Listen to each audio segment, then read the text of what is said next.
Welcome, Scuttle Buddies, to another live edition of the Scare of Scuttlebutt podcast. Happy November 22nd, Brad. How you doing, man? Well, it is a, very important day or anniversary, I should say, in our nation's history. Obviously, like you posted on Twitter, you and I met through the Twitterverse, somehow through my JFK assassination research. Never thought, at that time that later on that we'd be doing a podcast on Star Wars, but here we are. A year and a half, 2 years later from meeting, and that's gone well. But yeah, it's a quite an important day. How have you been?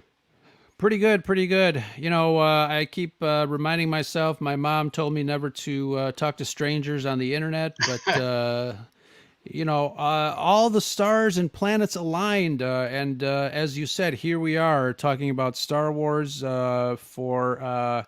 This is the start of our second year. When did we started back in April of 2000 or yeah, 2001. Is that correct? I don't remember. It's been forever. It's been Yeah, a somewhere around there. long time ago, for sure.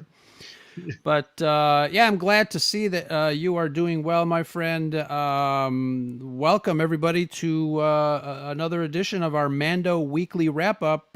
We got some things to discuss. Hello, everybody in the chat. Let's check and see who that is. But wow, what an episode! Now, again, last week I talked about how it's starting to get confusing. So it's chapter what, season who? What was, remind us there?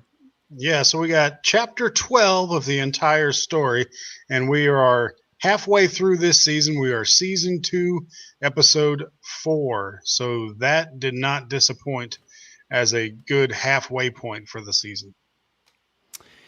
Absolutely. Obviously, we are very imperial minded, and this one didn't disappoint. There's a couple things that I did want to chat with you about. But I want to say a quick hello to folks in the chat. Joey Rosales, Dale, Phoenix Night Flame reminds us that it's also the 25th anniversary of Toy Story 1 being released in the U.S., and that's an amazing thing. I love those movies as well. Those have gone real far. I mean, those movies prove that, animation is just as important as, live action movies are. If you don't get your heartstrings tugged while you're watching those movies, you're not a human being, in my opinion. Exactly, and Pixar is always. I don't have the sports references. What is it called? They're batting 100, batting 1,000. Yeah, I they'll don't know be what that batting a is. thousand. But yeah, for sure. And another franchise that's been hitting it out of the park is Star Wars on the small screen with The Mandalorian. I think, some people are saying that each episode gets better and better, and this one definitely did not disappoint. It's called The Siege. And yeah, I mean, let's get right into it. What were your overall thoughts on this episode, Brad? Well, we are starting to get, we talked about this last week, but more and more answers are being given, or at least hinted at, through these shows, and more and more connections are being made. And I think you even mentioned this on Twitter, either through your personal account or through the Scarif account. More and more connections are being made to, I think, do what JJ wanted to do from the beginning, which was connect the prequel trilogy to the sequel trilogy. I thought the sequel trilogy was going to go one way. Of course, it took some turns that we weren't expecting. But now I don't want to say. Well, it's sort of. I mean, I think Disney is still sort of picking up the pieces and putting them back together. But the way in which they are doing that is very well done. Again, I had my thoughts and theories on who Snoke was, or who he was supposed to be. Of course, that ended up not being the case. But how they're presenting that now through these shows and through the books and and the shows. It's really well done. So I'm glad we're starting to see. You were talking about the interconnecting fiber between the original trilogy and the sequel trilogy, and I think we're starting to see that with these shows. Absolutely. The sequel trilogy obviously had a tough go at it, especially because especially Rise of Skywalker seemed to have that weight, that burden on its shoulders regarding trying to connect not only the previous two films but the entire trilogy or the entire saga as a whole. My personal opinion, I don't think they did it quite as well as I thought they would, for various reasons. But you're right. We're starting to see that connective tissue here. I did post that it's going to be a monumental task, doing these explanations and this story thread, and obviously, in an episodic, program like this on a weekly basis, you've got a little more time to not only flesh out characters but flesh out situations. And you're right. I think we are on our way to an explosive end of season 2 for Mandalorian. And yeah, so I don't know where you want to start, but we've got the gang back, and they're on this side quest. Let me ask you this: What do you?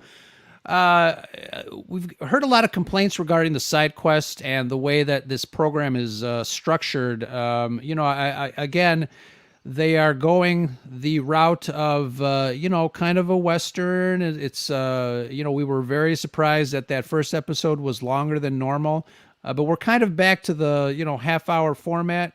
What do you think about that? What do you think about these side quests? And I know this one in particular had a couple of things that were kind of peppered in there that were part of the main story that everybody is kind of itching to get into. But what do you think of that? I'll be honest with you. At this point, I'm getting a little aggravated with the side quest, quote unquote, talk. I mean, how do you want the story to progress? Is my question. I mean, it's a weekly show. Even those of us that shows like X Files. You had your overall storyline with that. The government with aliens, but just about every single week, with the exception of the beginning of the season, the middle of the season, or the end of the season, every single show was a different adventure, a different mystery that they had to unravel. Uh, so I don't know what exactly we're expecting, or what counts as a main storyline, because um, one way or another, I think these individual stories are pushing the overall story forward. So this, to me, this episode, if it's being called a side quest, it did not feel like a side quest to me. It felt directly related to the main storyline. Yeah, and I think I'm more in the camp of it. It was a little bit side questy. Obviously, we ended up with the last episode. They were on their way to find this mysterious Jedi named Ahsoka. They couldn't do it because the ship was in shambles, and they had to kind of get some repairs done. But again, like I said, there were quite a few surprises sprinkled in once they got into that Imperial bunker.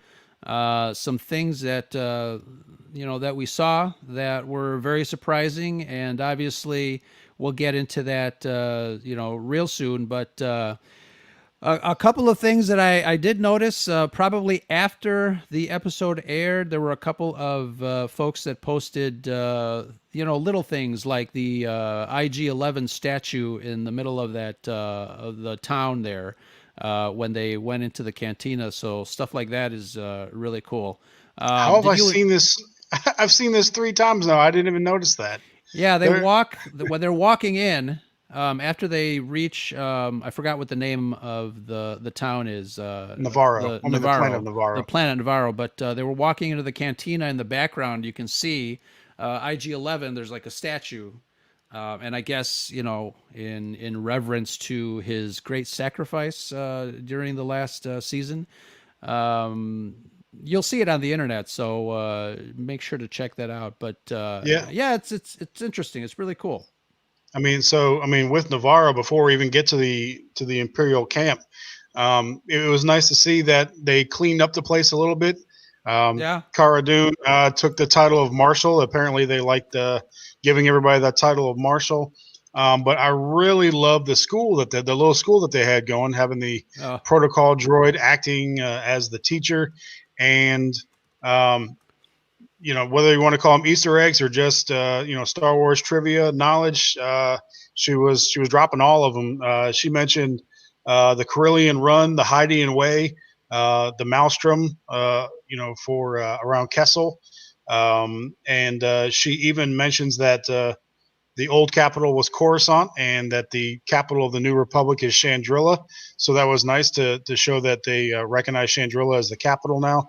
And of yeah. course, for everybody's knowledge, that is Mon Mothma's homeworld, and that's one of the reasons why they moved it there.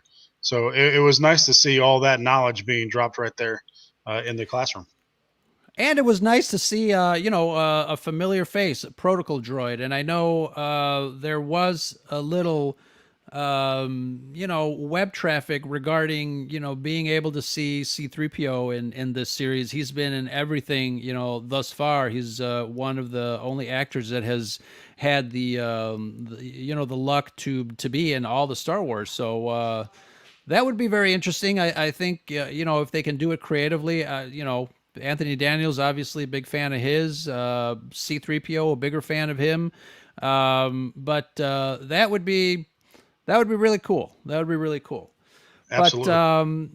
yeah, what did you think of last episode last week? We kind of dogged on Baby Yoda cooing and acting like a little baby. I think they're going to go there. I think Baby Yoda, or the child as he is called, is definitely what is holding this series together as far as cuteness factor. And then he goes and throws up in the cockpit of the ship. That's hilarious. Man, you're going way ahead. You're going way ahead. But at the beginning, I laughed my butt off at the beginning where they're trying to do repairs to the ship. Yeah. And if being in the Navy and having to do repairs, we're not quite that sloppy when we do repairs to a ship, but it does ring true somewhat. And the humor there, red to blue, and just don't touch them. I thought that scene was priceless. He's still cooing, but he's helping out with repairs on the Razor Crest. So that was a really fun scene. It was reminiscent a little bit of and I don't remember much of this movie for obvious reasons, but the when BB-8 was in Poe's X-wing, I think in Last Jedi, when he was trying to do some repairs as well, it kind of had that feel to it, for sure. But yeah, very funny moments. The child is trying to pull his weight on the Razor Crest, and I think is really funny. Yeah, I paralleled the Razor Crest to the Millennium Falcon on one of our previous episodes, and I think this is just a continuation. I think this thing is going to be. Yeah, he had some repairs made, but I think this is going to be under repair just about the entire time. That is true. So what's next chronologically here? I don't want to skip ahead too much. Again, thank you guys for joining us in the chat. And once again, I'm going to give you guys a spoiler warning. Obviously, if you have not seen the episode, give us a pause, come back later, check out the Seige, and then come back. We're talking Mandalorian. So what do you got, Yep. Brad? Well, we got to see our old friend Mithro back from season 1, episode 1. Ah, yes. He made it out of carbonite, and now he's working for Grief Karga, I guess as his accountant, or Mr. Fix It, whatever Yeah. he needs done. I thought it was Jack of all trades. yeah, really master of none. I love when his gills or whatever he has vented as soon as he saw the Mandalorian walk in. Um, I'm not sure. Do you see him as just a sort of funny side character, or is there something? We're going to get to the big story here in a little bit. But do you think Mithril can be completely trusted? I don't. First of all, I didn't like him when I first met him in the first season, and you obviously know. I guess everybody else also knows my feelings on comedy and my sci-fi. It looks like he is going to be the comic relief. They did kind of write his character a little bit more. I don't know, a little more serious this time. I think, even though with some of the things that he did, but the Gills was really funny. I think Karga, really needed somebody like that in his operation now that, things have changed on the planet. But it seems like he could be a useful character to have around. Like you said, master of all trades or, jack of all trades, master of none. But we'll see going forward what kind of trouble he'll get into. I kind of have a feeling that, he's going to be one of these side characters that we'll probably end up, liking or trusting. I think he's going to kind of stick around for a while, and I'm perfectly okay with that. I think we need a little kind of levity from time to time. So I think he'll be around, and I think he's going to grow on me, I guess. Yeah, I think it was kind of funny. They were, I thought the humor was pretty natural between him and Grief and him and Kara. Yeah, But I like how they were knocking, decades up to hundreds of years off his, life debt. I don't know how long his species normally lives, but I thought it was pretty funny to see hundreds of years being knocked off sure. his life debt to Grief. Yeah. So yeah, this. Before I forget, this term, and I've seen people talk about it on the Twitterverse, Dank Ferric. They've used this now, more and more. I thought it was a Mandalorian term because I'd only seen Mandalorians use it. Obviously, Din Djarin uses it. Bo-Katan used it. So I thought it was a Mandalorian term, but now Cara Dune also used it this episode.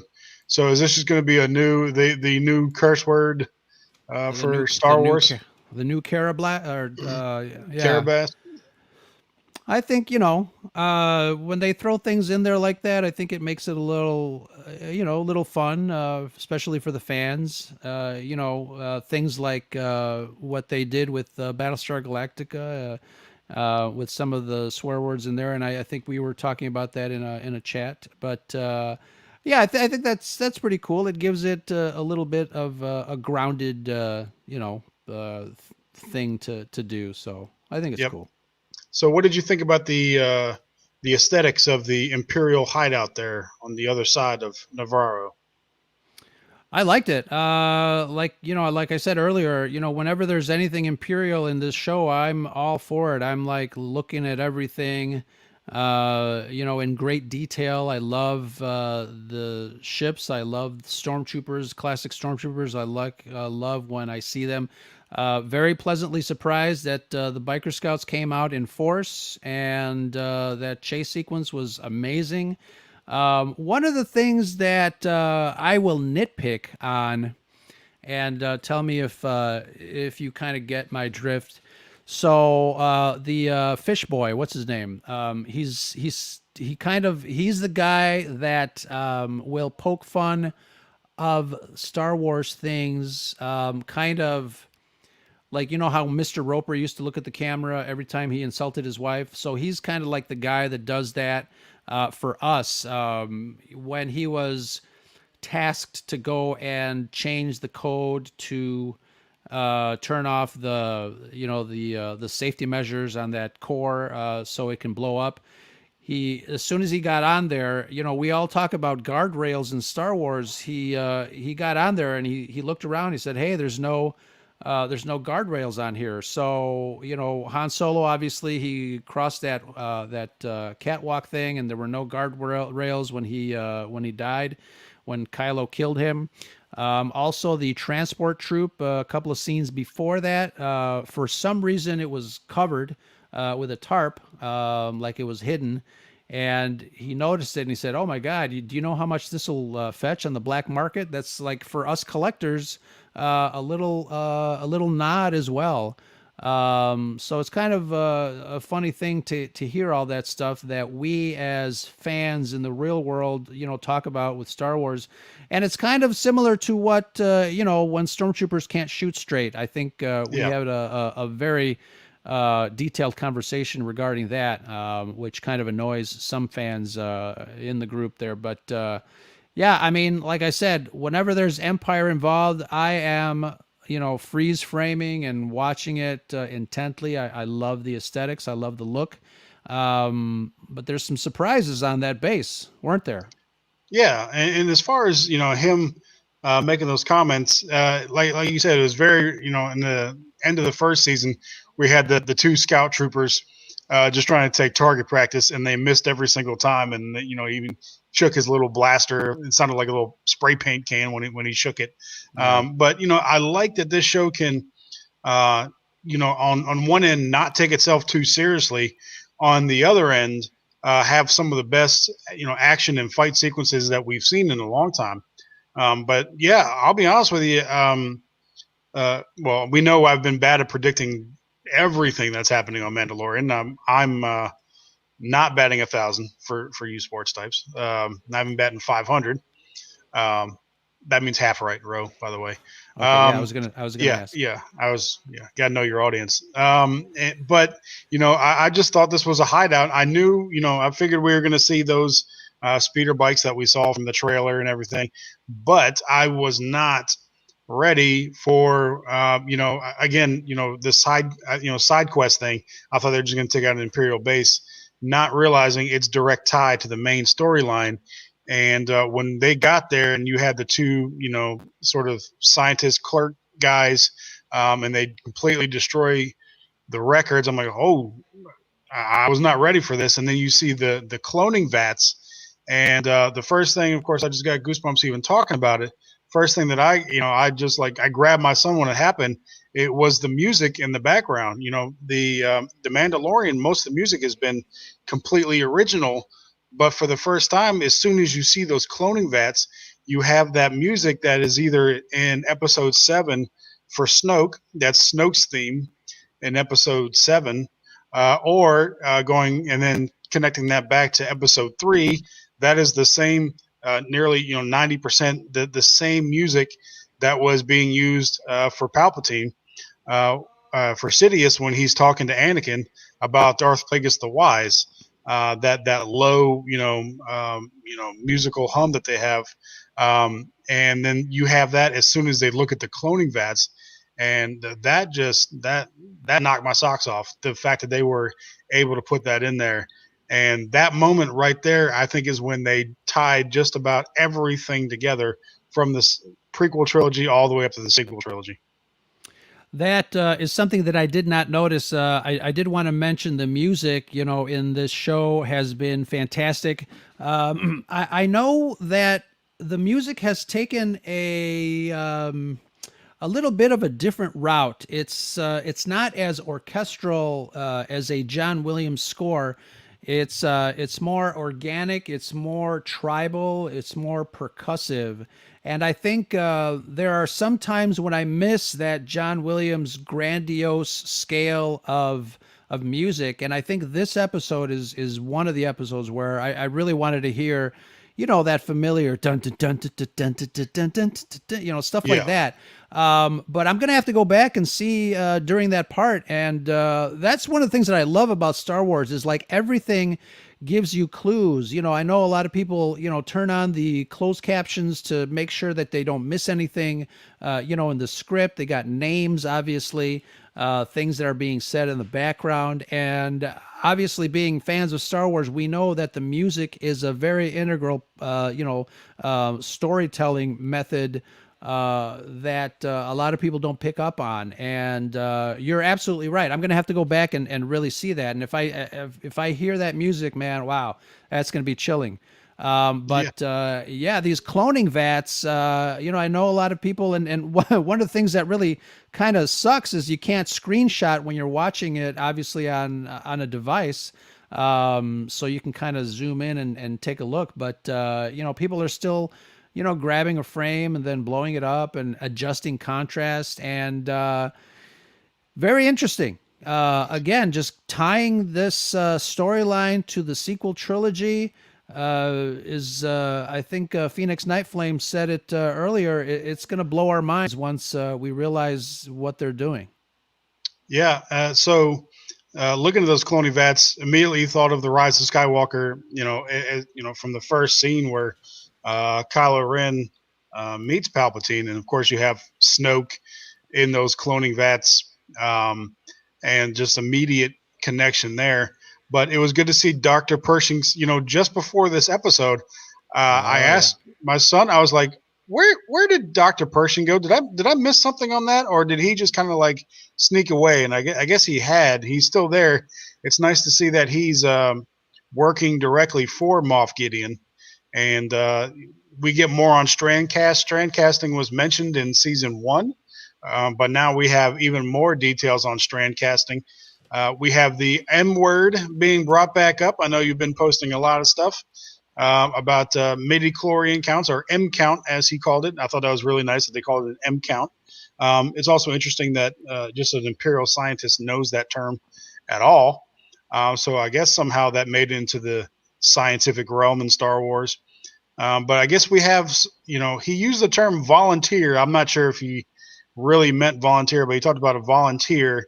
And so it sounds like, as we suspected, that the child was being used for these purposes. No real surprise there, but it was nice to see it being, connecting everything. And it looks like they're trying to sort of use midi chlorians as a, blood doping. I guess what we have here in our world, and it looks like it's not too successful. So, what were your thoughts on midi chlorians being brought back into the story? A couple of things. So, I did post that it was refreshing or nice to hear the M count line, because we all know what the M stands for. I know a lot of people have a problem with midichlorians, but it is what it is. It does seem like the Empire at this point has done a lot of research. Now, let me ask you this. You said that the child was used as a donor. Do we know that for sure, or do Yeah. we know that that the child is being sought after to be able to continue the research, and they never had him to begin with? And I'm thinking the donor and or the volunteer, as he called it, is going to be somebody else. So the volunteer is not yet named. I don't probably won't be. But if you listen to Dr. Pershing carefully, he does say that he had the child, but because he was so small and so young, he was only able to extract a little bit from him for his midichlorian count.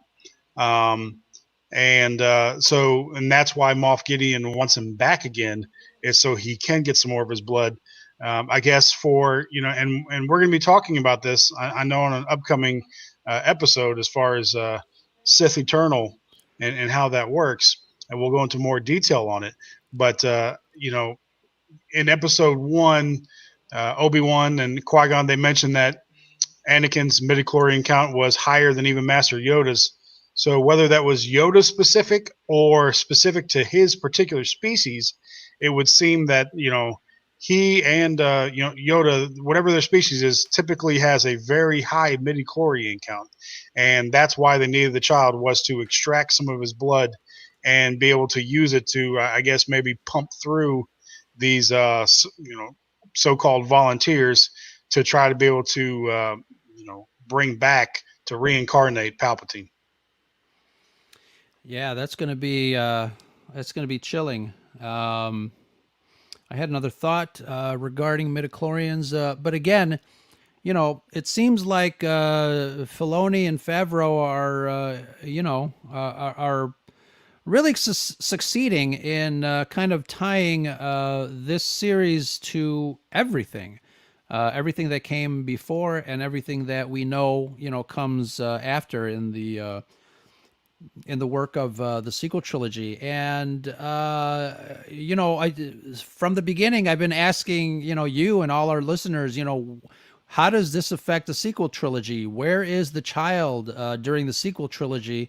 What are the ramifications of this story on the characters that we know in the sequel trilogy? The Jedi, Yoda.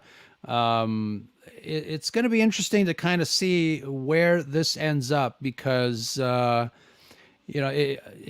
will endeavor to say that for a lot of people that were really not into the sequel trilogy, this might actually make it seem a little bit more palatable as far as how the story goes, and I'm okay with that. I think that's really cool. Yeah, and I just as you were speaking there, I just kind of had a thought. We know Ahsoka's coming, and he's going to meet her and bring the child to her. So it could be again, all my predictions. I have to say this now for every prediction I make. All my predictions thus far have been incorrect, so I'll be wrong on this one too. But it could be that this could answer a couple of those questions where Ahsoka uh, at some point leaves with the child to take him out of harm's way, and that would answer sort of where the child is and where Ahsoka is, because she is, I'll say it, she is just as powerful as what Luke Skywalker is. Uh, yeah, I'll fight anybody for that. Based off what we've seen on screen, I think she's just as powerful as what Luke is. So I think she might actually, for his own protection, take the child and run, and be hidden away. And that way, if they put her into the put those characters into the savings account, and if they want to bring it back out, they can. And that, unfortunately, is a story for another time. Yep, we will see. But We'll see. speaking of connections, though, we get near the end, and we see, man, and I'm sure I know you love that shot. You've talked about the original shot from Episode 4 many times, and how beautiful it was to see the Star Destroyer. This was not a Star Destroyer this time. Most of the Star Destroyers are gone at this point. Moff Gideon is going around its our Quintus class cruiser. Nice. You see those in the Clone Wars and Rebels. They're much smaller than the Star Destroyers, but they are still command ships, even though they're smaller. But still a beautiful shot there.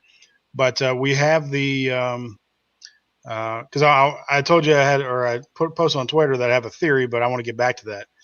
But we have the Imperial officer, the female, talking to the repair guy that put the tracking beacon on the Razor Crest, and she told him that he would be rewarded in the new era. Now, going back to your concerns about no connection between original and sequel trilogies, previously I thought that the First Order was a completely, or nearly completely independent operation from the Empire.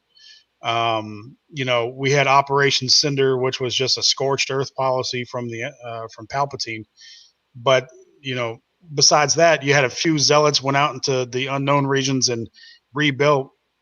But with the Imperial officers' mention of the new era, and obviously what we've seen from Moff Gideon, do you think that there is even more? Do you think that the Imperial remnant knew about and was actively trying to help bring about the First Order? I think absolutely. I think Palpatine had many plans in place. Obviously Order 66, Operation Cinder. Who knows what other things he had in motion? He's not the type of character that would just one and done. I think he probably had a couple of things up his sleeve to be able to bring about another era of galactic domination. And the only thing that sucks for me is that obviously the sequel trilogy happened, and we know what's going to happen. But I always preach that the journey is what's important and not the goal. Sometimes with this stuff, because we know what's going to happen. But yeah, I think definitely, and again, once we get to that very last shot, you've got another contingency of things that are going to happen there with what Gideon has in store.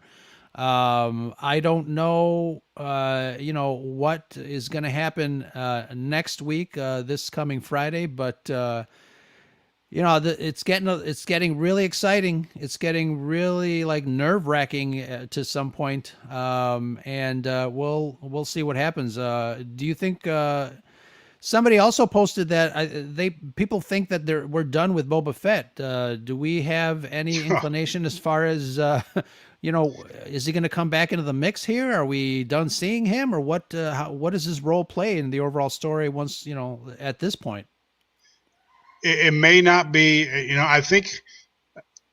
Does any First of all, does anybody think Favreau and Filoni are that stupid to miss that Exactly. opportunity? I mean, Right. they are literally the saviors of this franchise right now. But now the way that this season is going, it is possible that they back burner him maybe to a future season. Just they're just letting you know that he's there, he's alive, and they might back burner him because right now the mission is to get the child back to the Jedi. But we know that we're going to be going back to Mandalore. He's going to have more interactions with Bo-Katan. So but I don't think none of that's going to happen this season.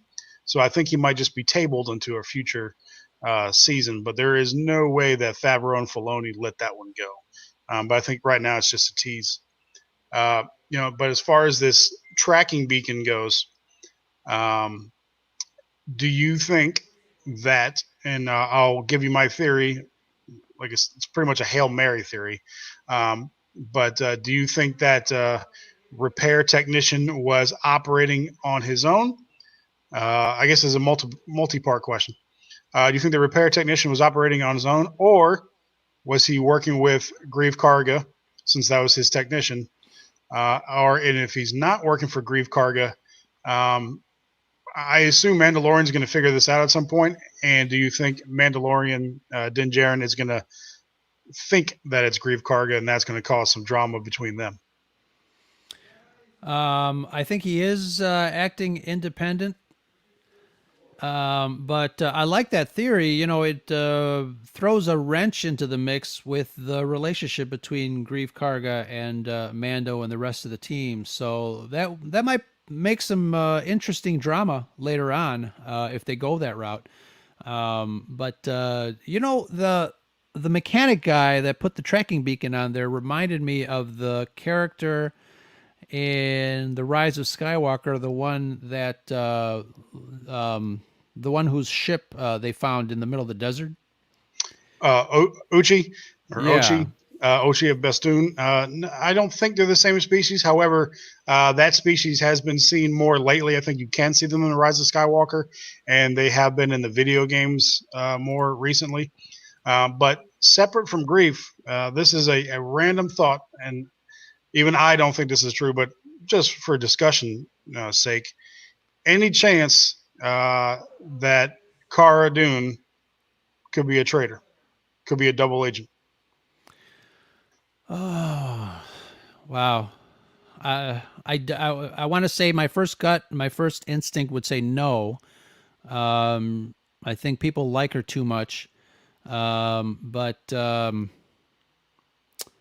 double agent, I don't know. She If said any, they had that very good Alderaan conversation, her and the Republic pilot, yeah. and she said she lost everybody. The most obvious is that she literally lost everybody because the planet blew up.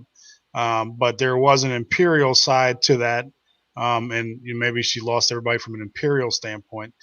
We've talked Lost Stars, and we talked about how there was different reactions to it in the Empire, and maybe she's one of those. That's just yeah. I see backyard TARDIS and in the chat saying she would never. That is my first inclination. It was just a random thought that the obvious fingers would be pointed at Grieve Karga because of that sort of character that he's been so far, and he's sort of got the Lando Calrissian double dealing sort of tendencies with him. So I think a lot of people wouldn't put it past Grief, but could Kara be that unknown that you never see coming? Or he was the repair guy was just working on his own. Yeah, I think he's working on his own. I think I don't know. That's a good one. That's a good one. Cara Dune, I think if anything, she probably would take action on her own. She's very independent character, and obviously she has set the stage. I mean, we know what happens to Alderaan. She did lose everyone, and I think she hates the Empire for that reason. I think, and we might She see. appears to hate the Empire.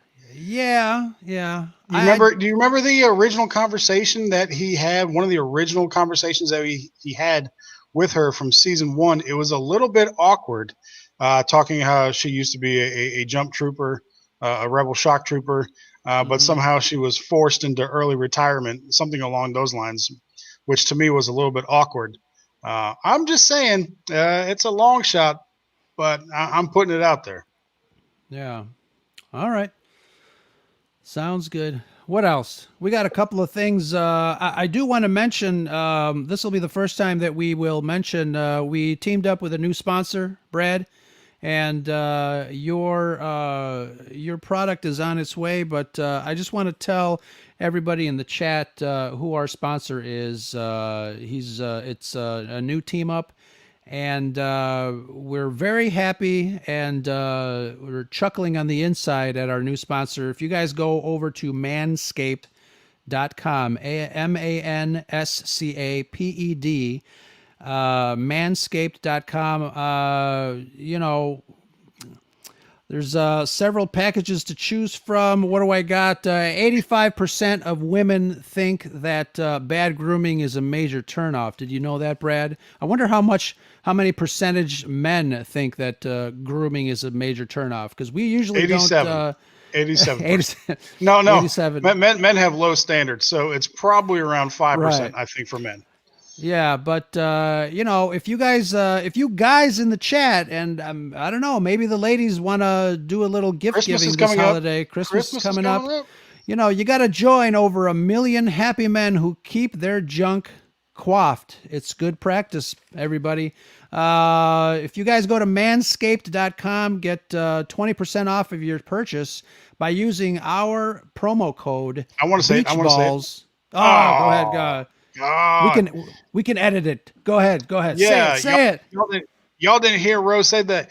Go over to manscaped.com and use the promo code Beach Balls. Yes, yours truly. Woo! Beach balls because Scarif, we like to play with our beach balls because there's nothing else to do on Scarif. So no one likes to play with dirty beach balls. So go over to manscaped.com either for you or a loved one and get that There you discount. go. And thank you, Backyard TARDIS. I know you had messaged me. You got your order in. I know Alex from the Salty Nerd podcast got his order in. He can't wait. Really nice, nice package. Nice. See How what I many did times are you there? going to say package? Yeah. That is hilarious. But take advantage of the sale. Use that promo code and get 20% off. It's a really great product, and hopefully, you'll help us out. Wow! So the Siege, an Yeah, amazing well, episode. one last thing. We have that final moment That with is Moff true. Gideon. Who are they? What are they? Are they Death Troopers, Shadow Troopers, Dark Troopers? What are they? That's been the major conversation, But I just like to point out there was an Imperial scientist there. I'm not sure what he was. He looked like he was just. To me, he looked like he was taking some data from them. So, what are your thoughts on these? This trooper armor that we had at the end. Yeah, it was. I was trying really hard to see what was in the background, and I had to kind of pause and then kind of take a look.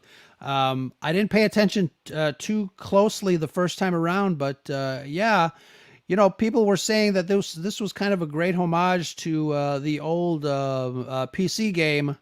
What was it? Dark Forces? Dark Forces, yeah, Yeah, and even the Dark Horse comics from the '90s. When you look at them, they match the art from the Dark Horse comics from the '90s. So again, yeah, Filoni, Favreau, the guys working on the creative team are paying so much homage to this old stuff. When they had Mithril slicing, how many times have we talked about KOTOR on this show and the connections? And we've seen the memes about it. They have now they picked up a slicer, so now they have Mithril slicing all the doors. They are paying so much, giving so many nods to the EU into the to video games and everything like that. But those were definitely Death Troopers that he had with him in season one at the end. But these were not that. These were definitely something else. Yeah, and I would be okay if there were something, totally brand new, maybe a little, look-alike to some of the stuff that we've mentioned.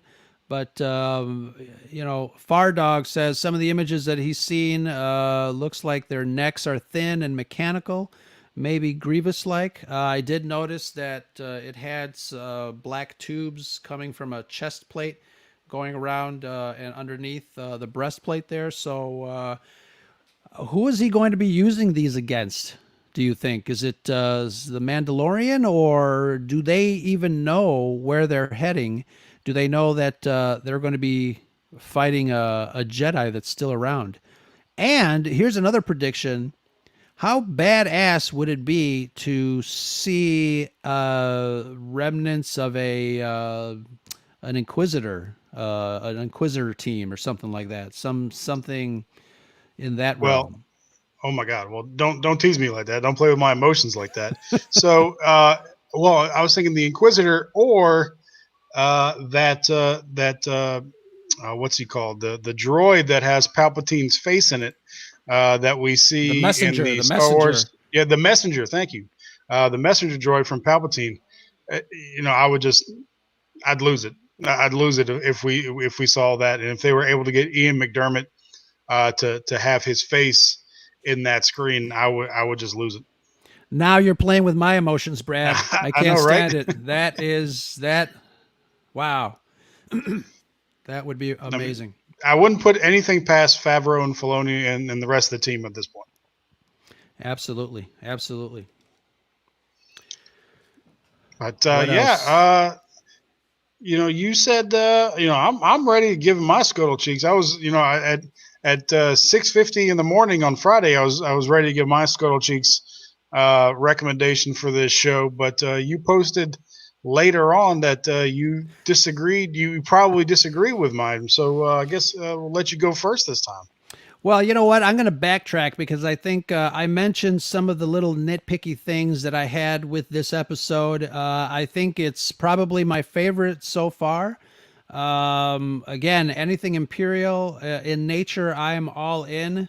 I did have a slightly teensy weensy tiny little issue with the comments that Fishman made regarding the guardrail and the little thing with the collectors, but it's always in good fun. So, as far as Scuttle Cheek ratings, I'm gonna go all in and put all my Scuttle Cheeks in. I am 4 Scuttle Cheeks in on this episode, so no regrets on that. No regrets. It is nice to see that you have fixed yourself. I thought maybe you're gonna mark it down to a 3 or something. I think 3.5 so far. Maybe has been our highest. Yeah. I don't know if we had a 4, but yeah, definitely a 4 for me. This is my favorite episode so far for all the reasons that you mentioned. The action, the connections between all the different storylines that this one had in it, and the visuals, and the like you said, having the Empire in there, and seeing the Empire like we want them with the speeder bikes and the TIE fighters flying in atmosphere, all these things. And then the cruiser at the end. It was 37 minutes ish, so I think it might have been actually a little bit longer than the previous couple episodes. Yeah. At least not any shorter. To me, a pretty good runtime. I would have taken, again, always 5-10 minutes more, but I thought it was perfect, and so it'll be hard for them to top that for the rest of the season. Oh, and we forgot to mention how great of a job Carl Weathers did on directing this Oh episode. man, yeah. I Yeah, mean, he kudos. yeah, great job. Even with what are we gonna? We have Turbis the Porg out there that our friends at Tatooine Sons made canon. This guy's gonna need a name, Mister Arm, Mister Oh, the Wristwatch. I know you saw blue that jean on there. guy. Yeah, Yeah, Blue Jean guy. He's gonna need a name. He's gonna be canonized. I watched it again. I still missed it. So I I think I mean, missed it people too. Yeah, like you said, people have the ability to stop every single microsecond now of these things and catch these things. I've seen it 3 times. I missed IG-11, like you pointed out. I certainly didn't see this guy with a wristwatch. So, people just enjoy the show. You know, there was a Starbucks cup in Game of Thrones. They could be a Gene guy in the background. You know, gaffers need love too, like I said. So, very important and pivotal moment for for him. And people have already put him on the Mandalorian, posters, and he already has an action figure. I see. So Yeah. you can't pull the wool over us Star Wars fans. So that is pretty hilarious. It's nice that people are having fun with this. Very, very pleased with this episode. I think it had everything that we could have wanted. But on a more serious note, I think our account got hacked about a week ago. Did you want to tell people about the hacking that went on the Scarab Scuttlebutt Twitter That is account? true. So last Sunday, our the account, the Scarab Scuttlebutt account, was under the control of the child. If you guys don't know what we mean, please see if you can follow hashtag the takeover. We gave the child the password and let him loose around town. And I hope you guys caught that. He met some new friends and met some old friends. Our friend Celine over at Alley Cat Comics in Andersonville here in Chicago went over there to hang out with her. Met some Chicago police officers at Grant Park, did a little photo posing with them. But I do want to mention that we have a little contest regarding that, and I prepared two the child gift packs for our listeners. And if you guys go and take a look at the takeover as a hashtag, Dale had put it up there. Take a look at some of the posts. The question that you need to direct message us, and our DMs are open. Make sure that we're following you if we're not. But here's the question for you, and you have to DM. We'll hopefully get a couple of answers on that. And the question is, what famous Chicago landmark did the child stop and have lunch at during the takeover? So that is the question. Make sure you DM us the answer. And I think when this episode drops, a couple of days later, we will pick out two random winners from the answers that we get in our DMs. So again, take a look at the takeover. What famous Chicago landmark did the child stop and have lunch at for your chance to win two the child gift packs? I put together some cool little Baby Yoda items that we'll put in a box and send to you as a special thank you from us to you, our Scuttle Buddies in a galaxy far, far away. It's good stuff. And I think next time he might visit Charleston and see, see the sights down here. Number one tourist city in the country. So maybe he'll take in the sights here next time when he takes over our account again. That is always fun to do. The little scamp, that little Baby Yoda, cooing straight into our hearts and in our souls. But guys, thank you very much again in the chat, everybody that hung out with us here tonight on the live Scarif podcast Mandalorian review show. This episode will drop as a regular episode on Tuesday, and hopefully you guys will check it out too with all the bells and whistles. Brad, it's been a really great show. Can't wait for Friday and see where else we go in the galaxy far, far away. It's starting to really, look very familiar as far as where we might be going with the story here. I can't wait. And obviously, the episode with Bo-Katan was an amazing one. I didn't think it could be topped, but this one came really, really damn close. But once we get into that, I hear the next episode is actually called The Jedi. So once we get into that, wow, I I don't know. I don't know what to think. Yep. I'm gonna be in a coma all weekend. Yep, it's going to be a good one. I want to take this time since this will be our last release before the holiday to wish all of our friends a happy Thanksgiving. And it's nice to know that I don't have to worry about Black Friday while everybody's. Well, I'm not sure how many people are going to be shopping out this year with all the restrictions and everything. But while everybody's out there fighting for their new HD TVs, I will be, comfortable at home on my couch with the kids, and we'll be watching The Mandalorian. So I don't have to worry about any of that. If you're smart, you're going to do Cyber Monday anyway. I think it's going all month anyway. But avoid all the crazies on Black Friday, and stay at home and watch The Mandalorian a few times, and then tweet us at Scare Podcast with your takes on the next Mandalorian. And that, my friends, is the scuttlebutt. Thank you, guys.